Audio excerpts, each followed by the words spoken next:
तुम्हाला माहीत होतं का कर्दळीच्या झाडाला बी येतं? तर मी तर पहिल्यांदाच पाहिलं होतं. तर ते कसं असतं ते मी पुढे दाखवतेच.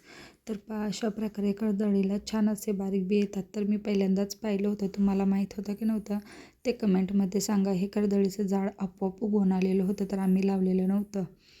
तर आता मी याचे भरपूर असे झाडे बनवून लावणार आहे. त्यानंतरनी यांची तर मस्ती दुपारी कशा प्रकारे मस्तीला आली होती. तर आज निळा कलर होता, तर आम्ही सर्वांनी आज निळ्या कलरचे ड्रेस घातलेले होते. तर सर्वांचं एकच कॉम्बिनेशन झालं होतं. तर भरपूर अशी मस्ती केलेली होती. तर त्यांची मस्ती चालूच राहते. तर दोघांनाही एकत्र असं मांडीवरती बसायचं होतं व मस्ती घालायची होती.